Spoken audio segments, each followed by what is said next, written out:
Hello and welcome to Smoky 957 Gaming and episode 2 of my Californian State playthrough.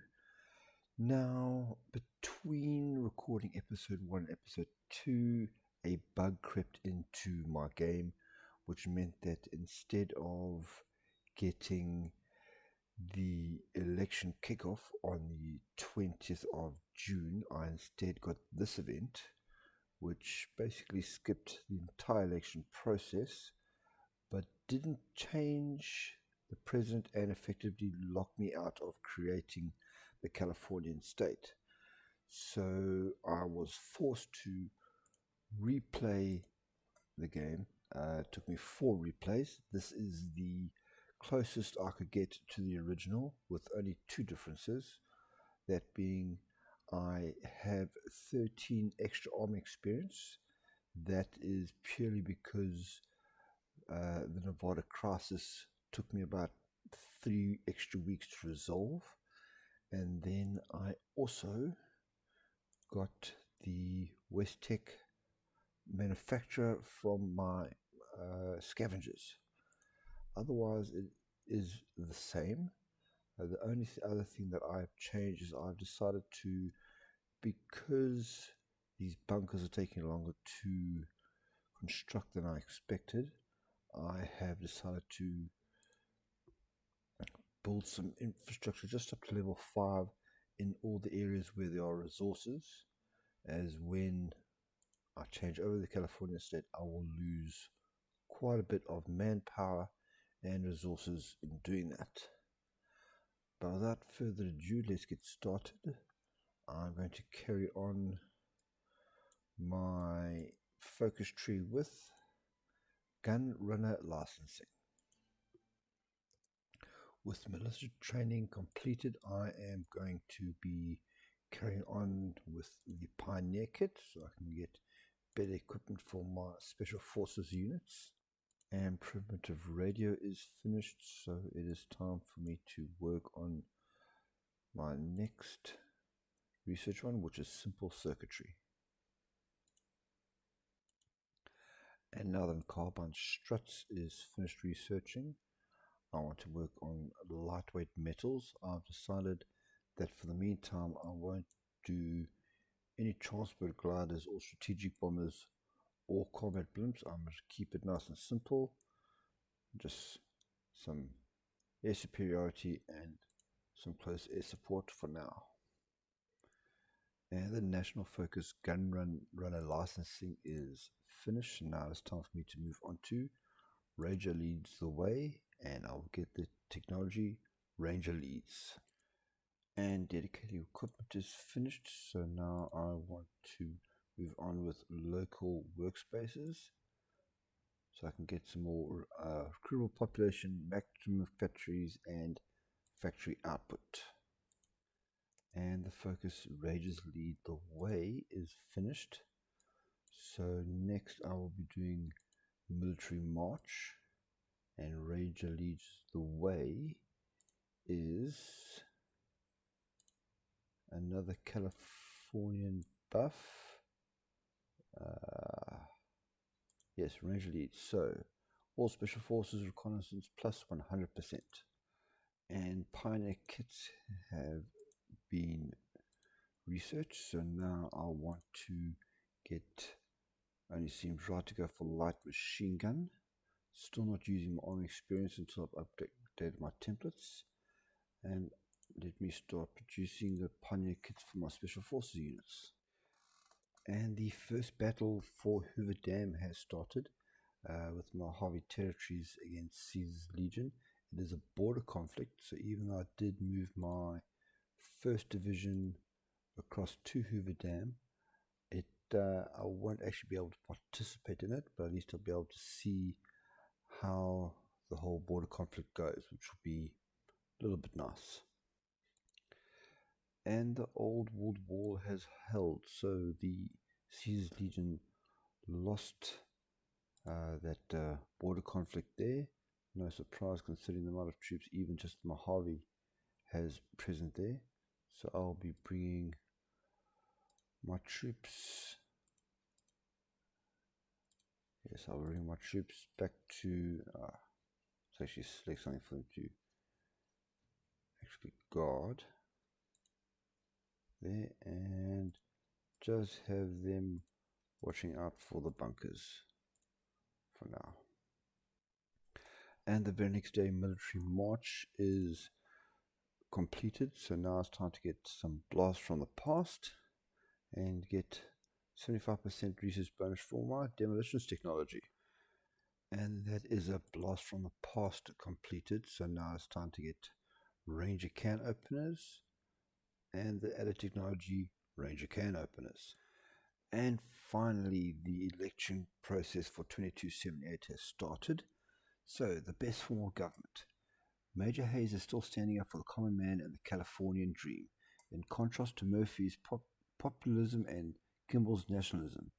Hayes campaigns for a government that works. As he puts in his campaign declaration, the Republic is like a mood fruit pie. Murphy tried to take a share of your neighbor's pie. Kimball would like someone else's pie. But we can, by working together, simply make more. Technology made our ancestors the richest, strongest people on the planet, and it can do so again. Murphy's role in the vote of no confidence has played a role in his support, and the Republic gears up for one of its toughest elections to date. Who will win, the man with the plan or the architect of the Mojave? Let Caesar or the She mock the mob rule of California. Let Vault City judge the protesters and rallies that accompany elections. The people of California know that for all its problems, there is nothing wrong with California that cannot be cured by what is right with California. The wasteland's greatest nation prepares to choose the man to carry them forward.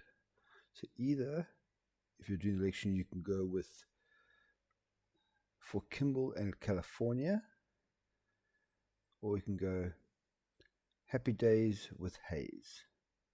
So they both give you the election map, and they both say Hayes earned support of Deglo by promoting infrastructure development. So it doesn't really matter which one you choose. I'm just going to go here, Happy Days with Hayes. And this will now open up the decisions for doing the election. But because of the I'm going Californian State, I'm going to do none of them. I'm not going to worry about this election results map here either. We're just going to merely carry on until it is time to form the Californian State. The Mojave Campaign. Defeating the Legion at the dam was but the first step. Despite the defeat, we were faced with an unending guerrilla war and raids across the mighty Colorado. But at least this cost the Legion as much as us. War never changes. So add the Mojave Campaign, which is weekly manpower, -3. Okay, local workspaces is finished. So now let me take advantage of my little OSR boost and get basic tools. If my mouse decides to work, so I can actually select it. There eventually. And so Ranger can openers is completed. So I'm going to continue on with the big gym draft, just for 15% more support, attack and defense bonus. And the Ranger can openers is, here we go, Special Forces hard attack plus 25%. Nothing wrong with that.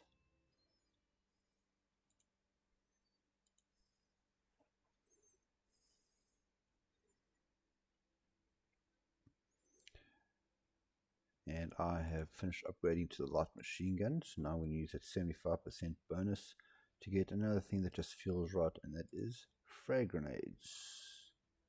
And we'll start manufacturing straight away.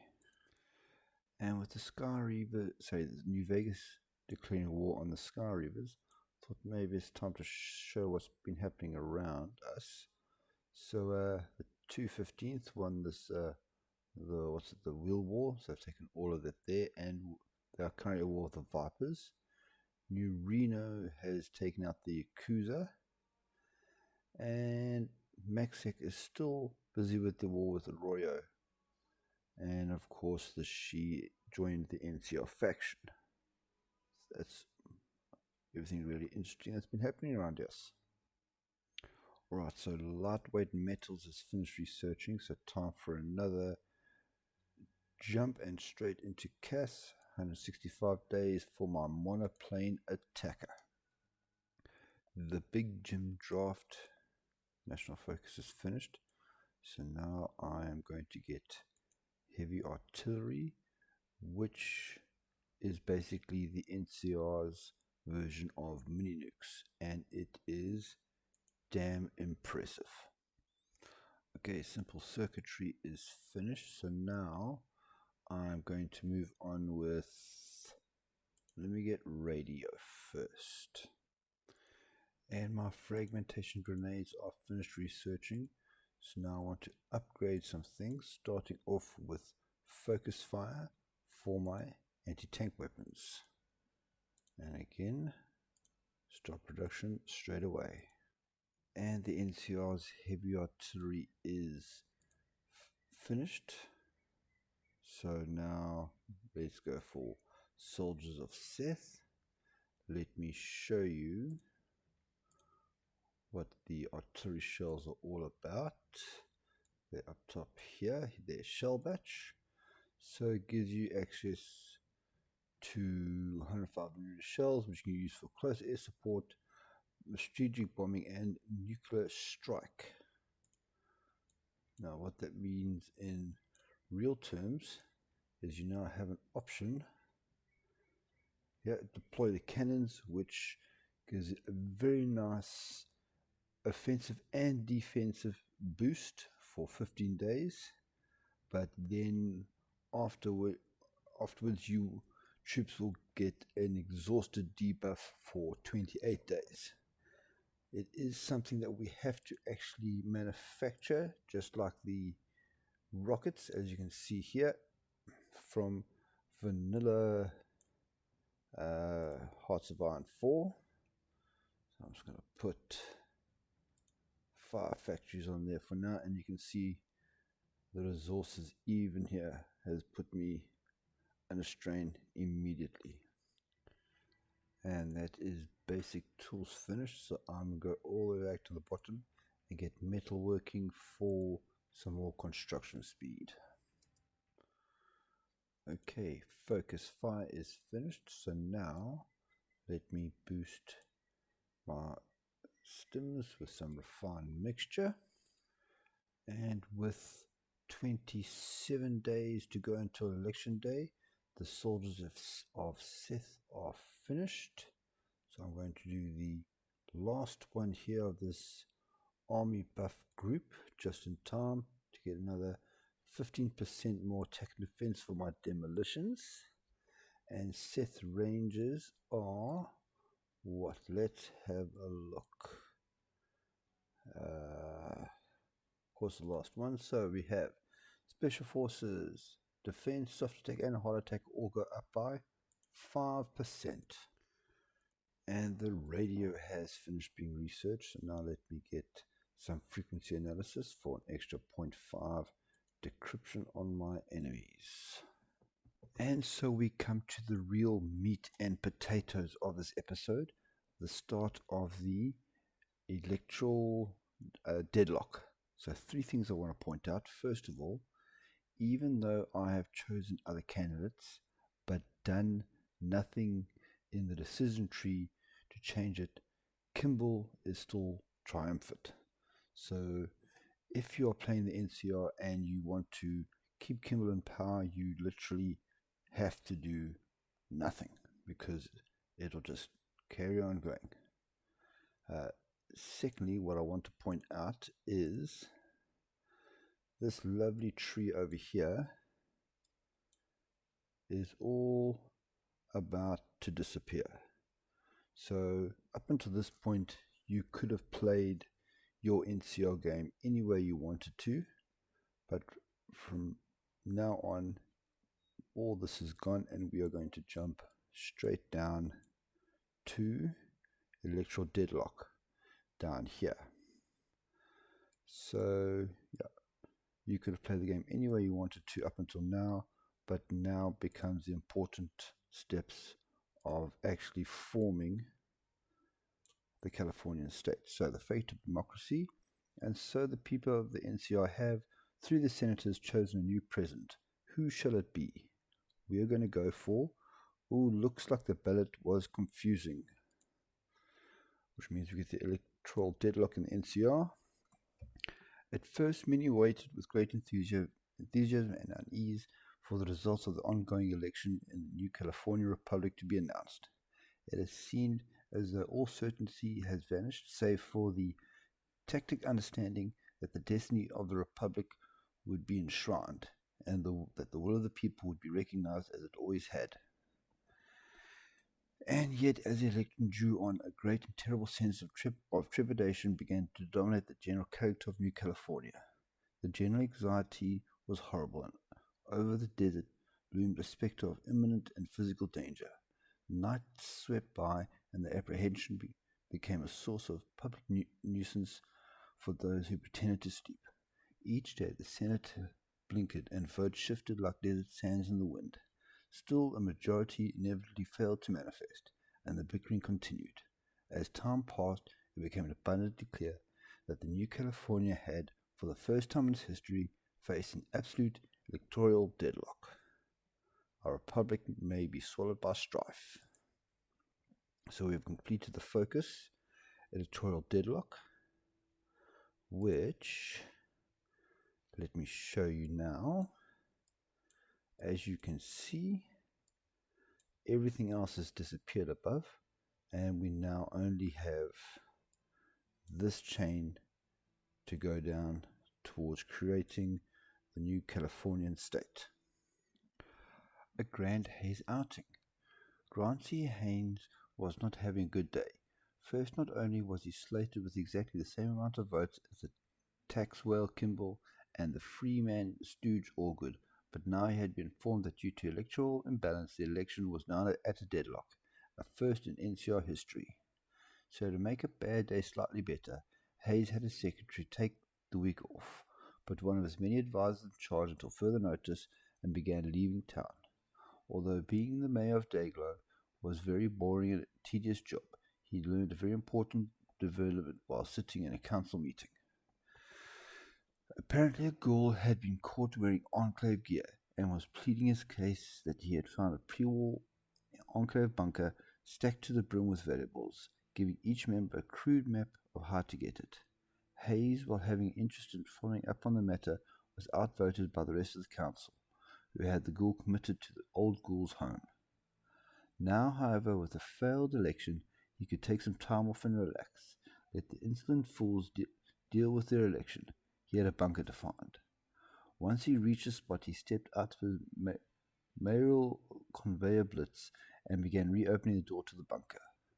Once open, he discovered the bunker was a rather misleading name for the complex, as it may well have been a pre-army depot. The complex was massive, a holographic directory listing out 5 floors, each with over a dozen rooms. Hayes was glad he had given his staff time off. He may be here for weeks, if not months. And here we go. Hayes set up base camp on the first floor, preparing for the long exploration ahead. And while he's on his expedition, he won't be able to perform his political duties as an advisor. That is if I had selected him here for his research speed and construction speed buff, which I haven't done because I don't know if once we change over I will lose him or not, and I want to save my political power for getting the advisors I want. Okay, with refined mixture researched, I now want to get logistics 2 to improve the supply of my troops, and something of interest is 215 and Urena have taken out all this, so I see a very large conflict looming in the future between those two nations over there. Okay, with combined arms finished, we are now finished with all we can do to boost our military. So now it is time to carry on with Aaron Kimball's lame duck address. And I've finished researching my monoplane attacker. So monoplane fighter is next.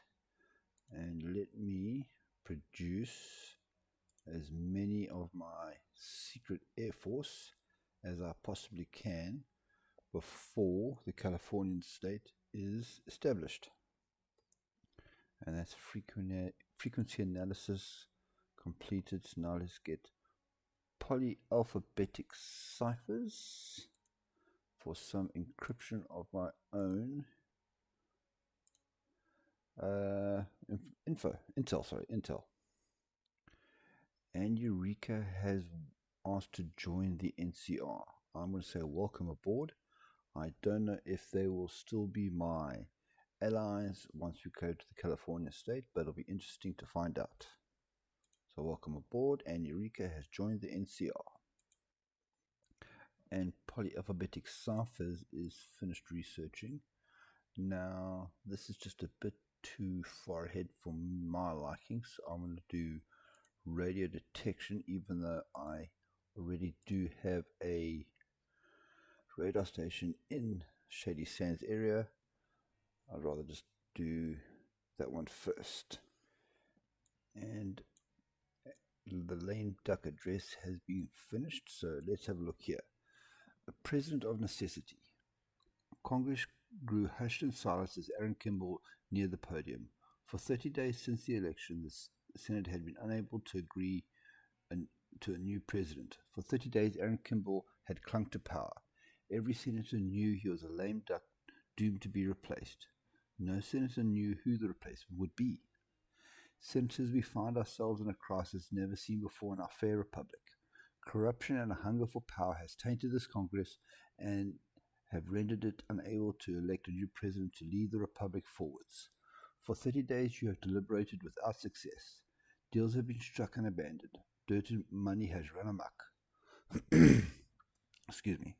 The senators shuddered. They shuddered not because they minded being called corrupt or hungry for power. All knew most in Congress were both. Instead they shuddered because they realized as one what his next words would be, and why he had summoned them. They shuddered, for they knew with his next words Kimball was rolling the dice one last time. We must have a president. Without one, unrest grows in our towns and cities, our states and territories.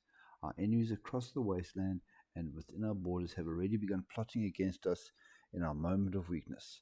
I cannot let that happen. A deathly silence descended across the chamber.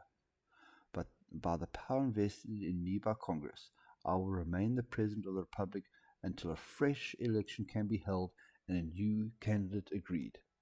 Chaos. The states will not stand for this. So we get political power gain minus 33%, weekly stability minus 2%, and daily intellectual support plus 0.1. And that will lead us to our next focus. Now you have to do both recall federal troopers and declare a permanent state of emergency before you can do treason. I want to declare a permanent state of emergency so I can get my base stability up by plus 10%. So that will take 15 days. Okay, metalworking has finished being researched. Now to get some more resource gain efficiency, I'm going to go for steam powered extraction. Alright, a permanent state of emergency has been declared. So now let me recall my federal troopers so I can get 50 army experience and load order of battle file NCR reserves deployed. Alright, so logistics 2 is finished. The next thing I want to research is armor hardening for my light special forces. Give them extra 5% defense and 20% to their armor. Alright, the federal troopers have been recalled. Let's see what they are. We have 2 units of power armor and 2 of light special forces. I will add them onto my 1st division over here. And now I can take the focus. Treason. Okay, treason has been completed. Something I probably should have mentioned before this is if you are involved in any other conflicts around the wasteland, I highly suggest you finish them and get your troops back within NCR territory as soon as possible, as you don't want them to be, for example, here in Eureka, and then they are now unable to actually get back to the California State for the upcoming civil war that is going to happen. But for now, let's go with a knock at the door. Major Cassandra Moore was in Shady Sands when the fateful day arrived. She had been reassigned to oversee the Shady Sands garrison just days after the election on the authority of General Jim Marshall, for reasons she didn't first understand. As such, she had seen firsthand the Republic's rapid slide into chaos, a Senate in disarray, a president trying to hold back the inevitable, and days of agonizing paralysis. To her, the crisis seemed yet another symptom of the Republic's flawed democracy, one that was becoming increasingly in need of dramatic change to save. The president was still in power, and some legitimacy remained, so she kept order on the streets as best she could. There was a knock at the door of her windowless office, interrupting her quiet musings. It was a man she recognized well, Ranger General Mossman, covered in scorch marks and flanked by 2 rangers from the 32nd. "Good morning, Major Moore. It seems we have a bit of a situation." He spoke quickly, with his charismatic charm all but gone. Something had gone wrong, Moore realized. It should be General Marshall, not him. Before she could question him, Mossman continued. "A meeting of the War Cabinet has been attacked not but 10 minutes ago. A bomb contained in a briefcase sat under the table detonated during the meeting. The President, Cabinet, and Military High Command are a fine paced across the wall, and I was only saved by the hefty table leg that sat between me and it." "Shit," Moore thought. Shit. Mossman pressed on. "With the presumed death of General Marshall, you are now the highest-ranking officer in the Army, as I am of the Ranger Corps. We need to work out a way forwards and fast. Who planted the bomb that killed the President and his War Cabinet? Why was Mossman himself the only one spared a messy death? Why was Moore reassigned by Marshall to lead the garrison, yet not invited to the meeting? Questions abound, yet few answers present themselves. Without a solution and fast, chaos is inevitable." So yes, quite a situation we have now. And now it's time to do the Committee for National Security. Okay, the Committee of National Security focus is finished. Something that I have noticed is that our Major Drummond is no longer available as my commanding officer, so I'm going to select Ranger General Mossman to lead the NCR Army, and let's go through a united front. While Moore and Mossman had worked overtime to keep order in Shady Sands after the assassination of the President and his War Cabinet, the Republic was rapidly falling apart. Faith in democracy had held strong while there was still a president in power, but in the void that followed his assassination, the Republic's enemies had been swift at seeing opportunity. Without the president, they mused, there will be no person to order the deployment of divisions to counter their raids. Their recent probing attacks had proven their theory, and raid of violence has blossomed across the Republic. The Senate, meanwhile, has continued to be paralyzed by indecision. In the face of the president's assassination and ever-growing chaos, they have fallen flat. Enough is enough. At 9:04 a.m., Ranger and Army units moved in sync to occupy key buildings across Shady Sands. Within minutes, the Senate, presidential palace and radio transmitters had all been occupied. 10 minutes later, an unnamed civil servant broadcast a statement over the wasteland. The Committee for National Security had assumed powers of the President until the Senate can elect a new leader. While the precise members of the committee were officially anonymous, most know the committee to be an alliance between senior military and civilian officials. The sense of unity in the face of adversity seems reassuring to the people of Shady Sands. After all, they're just doing the necessary until the Senate can elect a new president, right? We must unify to overcome the crisis. So we remove the political void, and the Old World Party is now the ruling party. So let's see who that is. It's just a picture there. We're now ruled by the intellectuals. And next, now, if you want to take the short way to forming the Californian state, you can just take one of these two. I am going to do first, I'm going to declare martial law and suspend the Constitution before I do that, just so I can get some extra units, which will come with declare martial law, and I can get an extra 300 political power, which I will need once I have formed the Californian state. So, time to declare martial law. Okay, martial law has been declared. First, I'm going to ready 3 artillery barrages. Then let's see what troops we got. Okay, there are total of 5. So let's put the 2 special forces with 1st Division, and the 3 infantry let's put into 8th Division. Okay, next I'm going to go for suspend the Constitution so I can get the extra 300 political power. Alright, so the Constitution has been suspended. Now the route I prefer to take, I assume you could take either one, but I prefer to take fire in the Hall of Congress. And the first level of radio detection is finished, so now there's nothing else really for me to do. I want to do complicated circuitry next to get my research speed up a little bit more. And fire in the Hall of Congress is completed, so there's nothing else left to do except for finishing off the Enabling Act, which will be the last step that we will have to any control over before becoming the Californian state. Okay, are you ready for this? Okay. The Enabling Act is completed, so chaos in the new California Republic.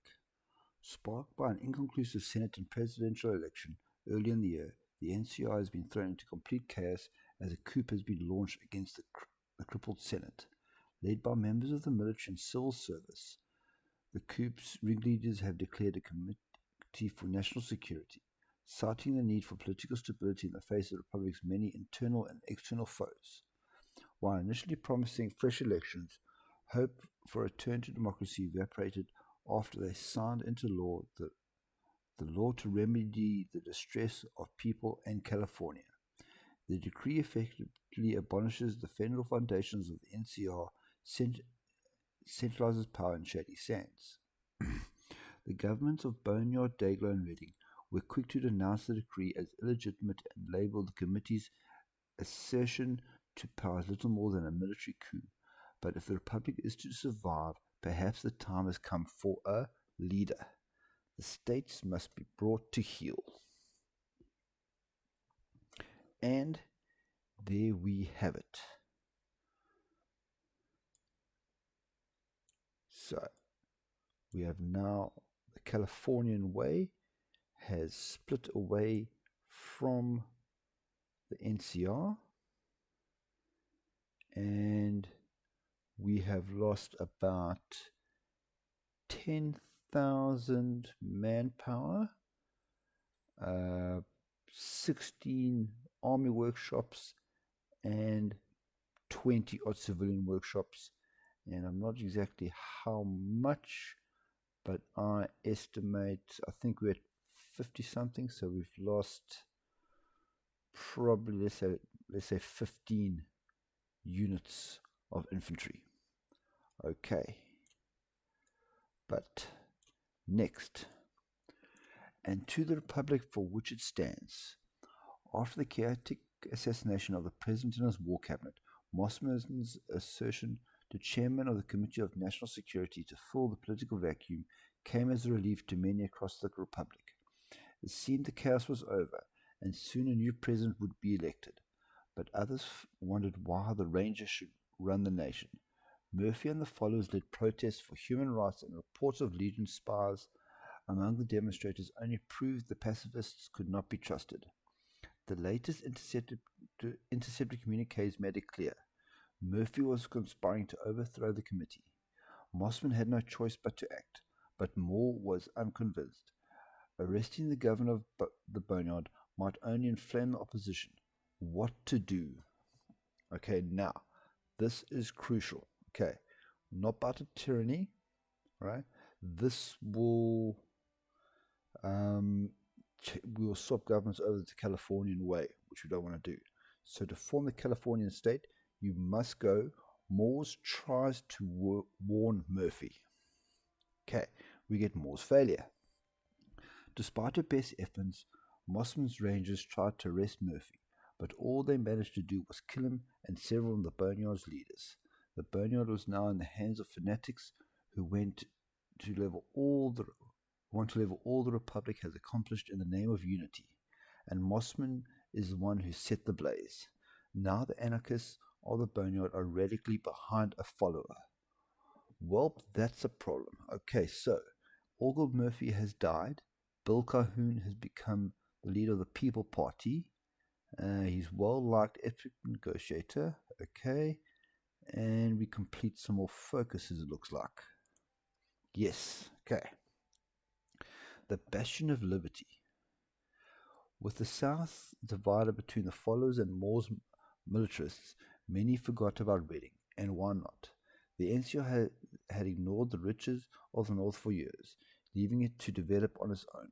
But whereas Mojave was a war zone and Navarro was an untamed frontier, Reading had blossomed into a thriving town, a town where you could start as a caravan guard and end up as a king, or where you could lose a fortune at a saloon. A land of gold mines and monsters, mutants and farms. Not a land where every man's a king, but a land where no man was. Not every ranger or surviving congressman supported Moore and Mossman. Not every person who believed in freedom joined the mob of the Boneyard. Some fled to Reading, the last free state in the Republic, and the country roads took them to a new home, away from war. Okay, so we have those bloody barons. Okay, or for Flynn and Freedom. Okay, so for Flynn and Freedom, we'll change to become Reading. Okay, it hasn't come up yet. Okay, so we need to choose those bloody barons. And Reading has now been formed. Okay, so we move that over there, and now we can move on with the Knight of the Surface Rifle. It was 1:38 a.m. and all was quiet at Ranger headquarters. Nestled among the military court of Shady Sands, the HQ served as the primary training, housing, and administrative hub for the entire corps. At its heart sat Ranger General Mossman, caught deep in thought as he mused over the events of the past weeks.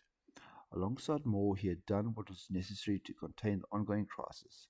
That much he knew for certain. She was quick to come up with ideas and effective at getting the job done. Yet something about her didn't sit quite right with Mossman. She was effective, sure, but she was almost too good. Every decision she made was quick and blunt, as if according not to a decision but instead to a plan. The thought troubled him. Why was she of all people reassigned to Shady Sands shortly after the election? Why had her face contorted in concern only when he mentioned the gruesome end of the military high command, but not when he mentioned the president? He paused, unwilling to follow the questions to their conclusion. She had given the order for the Senate to be abruptly ended, blindsiding the committee. Had she given the orders? Blindsiding the committee and his rangers. Suddenly, successive streaks of bullets ran out through the still night, yanking Mossman out of his thoughts. He ran to the window which overlooked the courtyard. Nothing. Then in front of his eyes, a blinding flash at the main gate.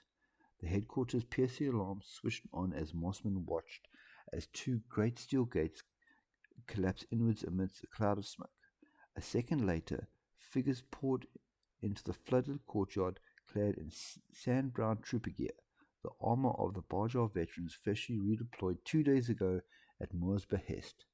Mossman turned, grabbing his two 10mm pistols from his desk as all hell broke loose in the courtyard.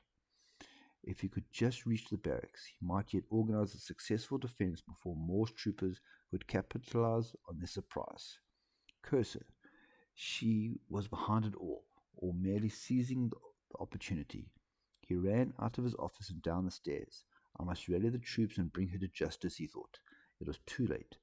Troopers burst through the stairwell entrance as was half a flight of stairs away from him. All they found when they hit his office was an unidentified and scarred corpse decorated with Mossman's armors and dog tags with a gunshot to the temple. Mossman needed to go, lest he seize power for himself. So complete the focus, dissolve the committee. Okay. This should be the last one. And you can see now, Mossman is gone. Okay. There was only ever one. The Committee for National Security was originally created to act as a co-equal temporary executive body to assume the powers of the NCR president until a new one could be elected. Of course, it didn't last that way for long. Instead, it became an instrument to represent the uneasy alliance between Moore's army and Mossman's rangers as they both sought to quell growing unrest. Neither saw eye to eye, but both knew without such an alliance California would fall into true civil war, and as such the committee became less a debating chamber of equals and more a place for Moore and Mossman to hammer out acceptable compromises. With the framing and elimination of Mossman and Moore enjoying the credit from newfound victories on the fronts, the committee was entirely under Moore's thumb. By proclaiming her President General, reflecting her unified leadership of the civilian and military aspects of the state, we can mark an end to Mossman's weak morality and start of a new, strong California, a California dedicated to reclaiming what was lost, through whatever means necessary, a California where none questioned their leader and all prepared to make the ultimate sacrifice to defend California's natural land. Under Colonel Moore, California may yet be saved. So, we've got a change. Moore becomes ruling party and will be known as the Californian State. There we go, at long last. Okay. A flag for the new state. The Republic has fallen and something new has risen on its wreckage. Throwing off a stagnant democracy, old symbols cannot be used for a new state. Something new is needed. Something that symbolizes, strength, unity, power, or two bears hard fighting. Now, as far as all the research I've done, these don't add or subtract anything. Personally, I like the black and red of strength, so I'm going with that one. And that will be it for this episode. Thank you very much for watching and listening to me talk. In the next episode, we will begin our war to reclaim California. But until then, goodbye.